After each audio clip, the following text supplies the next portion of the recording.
Hello students, आज आप लोग देखेंगे प्रीवियस वीडियो में जस्ट आपने देखा था गॉस थ्योरम का प्रूफ। हाँ, और गॉस थ्योरम होता क्या है। आज हम लोग क्या देखेंगे, गॉस थ्योरम से रिलेटेड उनके एप्लीकेशंस। हाँ, कि गॉस थ्योरम क्या है, उसका एप्लीकेशंस क्या है। हाँ, क्या क्या एप्लीकेशंस आते हैं। कुछ एप्लीकेशंस हैं जिनमें हम फर्स्ट स्टार्ट करने वाले हैं। एक एप्लीकेशन, उस एप्लीकेशन का नाम क्या है, कूलम्ब्स लॉ को आपको प्रूफ करना है। ठीक है, गॉस थ्योरम को यूज करके कूलम्ब्स लॉ प्रूव करना है। हाँ, तो चलिए कम टू द टॉपिक। हाँ, applications of Gauss theorem. Applications of Gauss theorem जिसमें क्या है, डिडक्शन ऑफ कूलम्ब्स लॉ, मतलब प्रूफ करना है कूलम्ब्स लॉ को। ठीक है, किसको यूज करके, गॉस थ्योरम को यूज करके। ठीक है, चलिए इसके लिए हम क्या मान रहे हैं, एक पॉइंट चार्ज मान रहे हैं, एक point charge plus Q1 O point पर।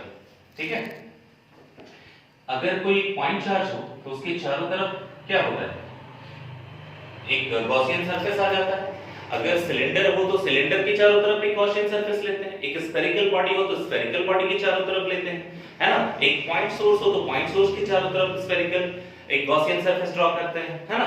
तो चलिए हम क्या कर रहे हैं, इसको हम एक गॉसियन सरफेस ड्रॉ करने वाले हैं। तो इसके चारों तरफ एक गॉसियन सरफेस हम ड्रॉ कर लेंगे। ठीक है, इस गॉसियन सरफेस को मैंने ड्रॉ कर लिया, और जो गॉसियन सरफेस है उसका डिस्टेंस मान लिया मैंने r, और इसके अगर डायरेक्शन को देखें तो यूनिट वेक्टर r से हम डायरेक्शन को दिखा सकते हैं। ठीक है, या तो नहीं भी दिखा सकते हैं अपनी मर्जी। हाँ, इसमें क्या है, एरिया वेक्टर मैंने एक देखा था, तो एरिया वेक्टर के लिए क्या चाहिए, मेरे को एक छोटा सा एरिया चाहिए। ठीक है, तो मान लिया मैंने एक स्मॉल एरिया कंसीडर किया, हाँ, जिसको मैं क्या नाम दे रहा हूं, ds।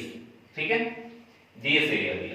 तो ये ds छोटा सा एरिया है, तो यहाँ पूरा छोटा छोटा छोटा छोटा बहुत सारा एरिया होगा, उसमें से एक छोटा सा एलिमेंट्री पार्ट मैंने लिया है। ठीक है, इसमें क्या होगा, एरिया वेक्टर कैसा वर्क करेगा, एरिया वेक्टर तो ऐसा वर्क करेगा, क्योंकि एरिया वेक्टर क्या होता था, area vector always directed perpendicular outward from any surface, किसी भी सरफेस के जस्ट परपेंडिकुलर आउटवर्ड होता था। तो इस सरफेस को मैंने माना है तो इससे परपेंडिकुलर आउटवर्ड चला गया, है ना, एरिया वेक्टर। इलेक्ट्रिक फील्ड इस पॉइंट पर क्या होगा, आउटवर्ड।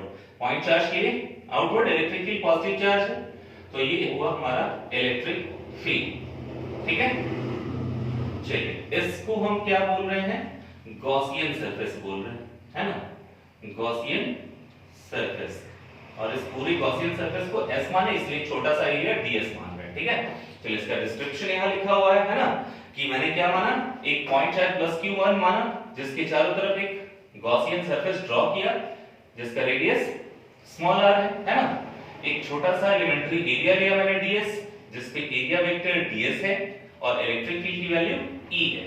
याद रखिए, इलेक्ट्रिक फील्ड की वैल्यू इस पॉइंट पे, इस पॉइंट पे, इस पॉइंट पे, हर एक जगह सेम होगी, यानी electric field is constant through out the Gaussian surface. हाँ, सो इलेक्ट्रिक फील्ड यहां पर देखेंगे कि कांस्टेंट है throughout the Gaussian surface. ठीक है, चलिए अब क्या ले रहे हैं, according to Gauss theorem. Gauss theorem क्या बोलता है, गॉस थ्योरम के अकॉर्डिंग एक रिलेशन ले रहे हैं, close surface E dot ds is equal to Q1 by epsilon naught. ये कैसे ले रहे हैं भाई, क्योंकि हम लोग पहले से पढ़ चुके हैं, जब हम फ्लक्स का डेफिनेशन पढ़ रहे थे तो इसका इक्वल था क्या, वेक्टर E डॉट ds, और एक और फ्लक्स का डेफिनेशन देखे थे गॉस थ्योरम में। हाँ, क्या था, Q by एप्सिलॉन नॉट। तो यहाँ तो चार्ज Q1 लिए, इसलिए Q1 by एप्सिलॉन नॉट। दोनों का LHS सेम है, तो फ्लक्स की वैल्यू क्या हो जाएगी हमारे पास, integral format E dot ds equal to Q by epsilon naught, Q1 by epsilon naught, है ना। तो चलिए सेम समझ में आ गया कैसे आया। दूसरी बात, यहाँ A डॉट B का डॉट प्रोडक्ट है, तो हम पहले से भी पढ़ चुके हैं, vector A dot vector B, हाँ, vector A dot vector B equal to होता है AB cos थीटा, है ना। तो इसको चेंज कर देंगे हम मैग्नीट्यूड के फॉर्म में, तो E ds cos थीटा, और थीटा कितना है, 0 डिग्री। हाँ, कैसे 0 डिग्री है देखते हैं, चलिए E और ds के बीच में देखिए, यहाँ देखिए E और यहाँ देखिए ds, है ना।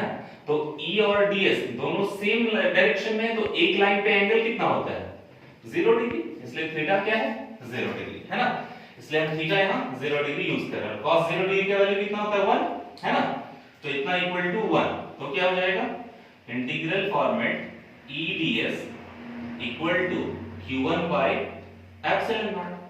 अब E जो है वो थ्रू आउट गॉसियन सरफेस से सेम है, तो E को बाहर रखेंगे और इंटीग्रल फॉर्मेट ds आ जाएगा, है ना, तो क्या लिखेंगे इसको हम इंटीग्रल फॉर्मेट E बाहर हो जाएगा इंटीग्रल ds और equal to q1 by epsilon naught, है ना। चलिए ये ds क्या है भाई, ds क्या है surface area of sphere, surface area of sphere होता किसके बराबर है 4 पाई r स्क्वायर के, है ना, तो उसकी वैल्यू रख दीजिए, क्या होगा E into 4 pi r square equal to q1 by epsilon naught, है ना। तो E को सेपरेट कर दीजिए, सेपरेट करके लिख रहे हैं देखो 1 अपॉन 4 पाई ये वाली एप्सिलॉन नॉट और इनटू q1 हमारे पास है और डिवाइडेड बाय इस r स्क्वायर को यहां, तो यही इलेक्ट्रिक फील्ड पूरे सरफेस पे गॉसियन सरफेस पे काम करेगा। हां, so this is electric field, है ना। अब मुझे क्या चाहिए फोर्स का फार्मूला चाहिए, है ना, तो फोर्स के लिए क्या होगा एक सिंगल चार्ज पे तो कभी फोर्स काम करता नहीं है, तो मुझे एक और चार्ज लाना होगा, है ना। तो क्या किए इस पॉइंट पे, हां इस पॉइंट पे मान लिए इस पॉइंट को P और इस P पॉइंट पे प्लस Q2 चार्ज रख दिया मैंने, तो फोर्स ऑफ रिपल्सन शुरू हो जाएगा, है ना, फोर्स तो एक्सपीरियंस करेगा ही, है ना। क्या हम बोल रहे हैं कि लेट प्लस Q2 प्लेस कर रहे हैं कहां एट पॉइंट P, अगर P पे रख दें तो क्या होने वाला है therefore force is experienced